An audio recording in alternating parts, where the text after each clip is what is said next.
Mantan Menteri Koordinator Bidang Politik, Hukum, dan HAM RI, Menko Polhukam, Mahfud MD menyoroti soal alih mitra kerjasama dari Jepang ke Cina dalam pembangunan proyek kereta cepat Jakarta-Bandung, KCJB, alias WOS. Menurut Mahfud, peralihan kerjasama menjadi Cina yang mana nilai proyek WOS jadi lebih tinggi memancing kecurigaan publik. Mantan Ketua Mahkamah Konstitusi, MK, ini mengungkap ada sebuah studi dari Deutsche Welle, Jerman terkait 142 perjanjian kontrak Cina dengan 24 negara berkembang. Studi tersebut dipublikasikan pada 31 Maret 2021. Dalam studi itu, kata Mahfud, terungkap bahwa isi perjanjian kontrak Cina yang paling utama adalah kerahasiaan isi kontrak. Kemudian, negara yang meminjam utang kepada Cina harus memberikan agunan, aset berharga yang dijadikan jaminan oleh peminjam, debitur, kepada pemberi pinjaman, kreditur, untuk memastikan pembayaran pinjaman. Soal agunan atau jaminan inilah yang menjadi pertanyaan bagi Mahfud. Jaminan apa yang diberikan pemerintah Indonesia kepada Cina dalam kaitannya dengan pembangunan proyek WOS? Apalagi, menurut Mahfud, dokumen perjanjian maupun penghitungan proyek kereta cepat ini sulit diakses, padahal dokumen mengenai proyek WOS tidak termasuk rahasia negara. Sulitnya akses dokumen ini dipertanyakan pula oleh para ahli yang sudah menyebut proyek itu tidak layak. Mahfud MD lantas membenarkan, ada kemungkinan akan ada sesuatu yang diambil oleh Cina dari pemerintah Indonesia kalau terjadi gagal bayar dalam utang proyek WOS.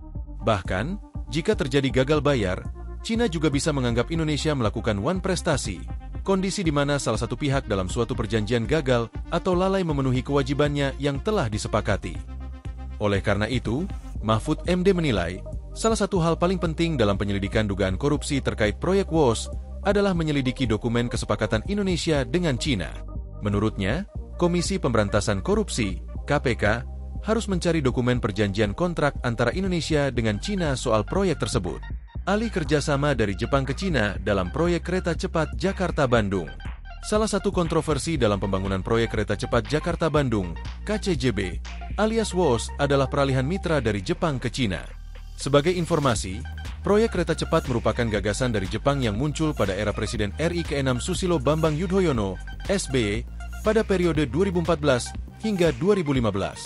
Saat itu, melalui JICA, Japan International Cooperation Agency, Jepang sudah melakukan studi kelayakan atau feasibility study meski belum diputuskan pemerintah Indonesia. JICA pun rela menggelontorkan modal sebesar 3,5 juta dolar AS sejak 2014 untuk mendanai studi kelayakan yang dilakukan bersama Kementerian Perhubungan dan Badan Pengkajian dan Penerapan Teknologi, kini BRIN. Pada 2015, saat pemerintahan RI sudah beralih dari SBY ke Presiden RI ke-7 Joko Widodo, Jokowi, diputuskan akan dibuat proyek kereta cepat untuk rute Jakarta-Bandung. Proyek ini pun seolah menjadi rebutan, karena tak hanya Jepang yang sudah berminat terlebih dahulu, tetapi Cina juga muncul sebagai tandingan. Pada 26 Agustus 2015, Jepang menawarkan investasi sebesar 6,2 miliar dolar AS, dengan pinjaman proyek berbunga rendah 0,1% per tahun dengan tenor 40 tahun, tenggang 10 tahun, memakai skema Government to Government, G2G. Jepang juga menawarkan jaminan pembiayaan dari pemerintah Jepang dan meningkatkan tingkat komponen produk dalam negeri Indonesia.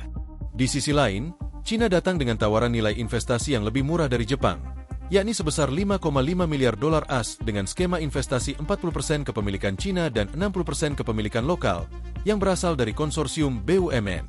Dari estimasi investasi ini, sekitar 25% akan didanai menggunakan modal bersama dan sisanya berasal dari pinjaman dengan tenor 40 tahun dan bunga 2% per tahun.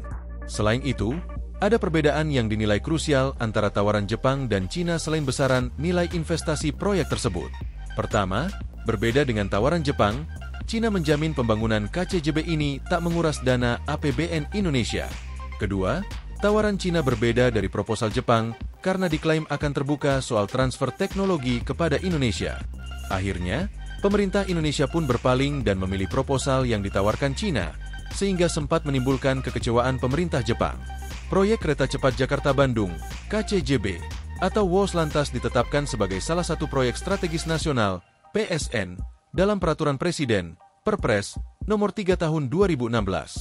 Pengelola WOS adalah PT Kereta Cepat Indonesia Cina, KCIC, yang merupakan perusahaan patungan antara Konsorsium Indonesia, PT Pilar Sinergi BUMN Indonesia, PSBI, dengan 60% saham dan Konsorsium Cina melalui Beijing Yawan HSR Co. Ltd, 40% saham.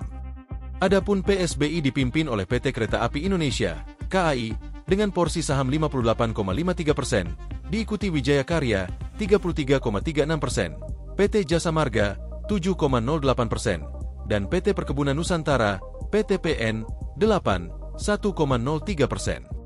Sementara, komposisi pemegang saham Beijing Yawan HSR Co. Ltd terdiri atas KREK 42,88%, Sinodro 30%, CRRC 12%, CRSC 10,12%, dan CRIK 5%. WOS diresmikan oleh Jokowi pada 2 Oktober 2023 di Stasiun Halim, Jakarta.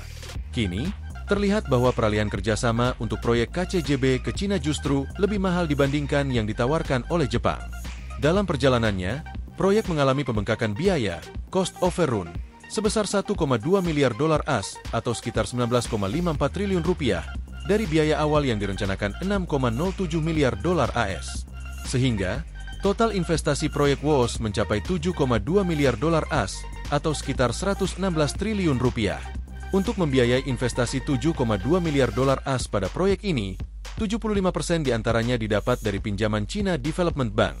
Sementara sisanya berasal dari setoran modal pemegang saham, yaitu PT KCIC yang merupakan gabungan dari PSBI 60% dan Beijing Yawan HSR Co. Ltd 40%. WOS jelas memberikan tekanan besar terhadap kinerja keuangan PT KAI, Persero, yang berperan sebagai lead konsorsium PSBI. Utang untuk pembiayaan proyek WOS membuat PSBI mencatat kerugian senilai 1,625 triliun rupiah pada semester pertama 2025. Karena menjadi lead konsorsium PSBI, maka PT KAI, Persero, menanggung porsi kerugian paling besar, yakni 951,48 miliar rupiah per Juni 2025, jika dibanding 3 BUMN anggota konsorsium PSBI lainnya. Sehingga, beban yang ditanggung PT KAI, Persero, begitu berat, baik dalam bentuk biaya operasional kereta cepat maupun pengembalian utang. Download Tribun X sekarang, menghadirkan lokal menjadi Indonesia.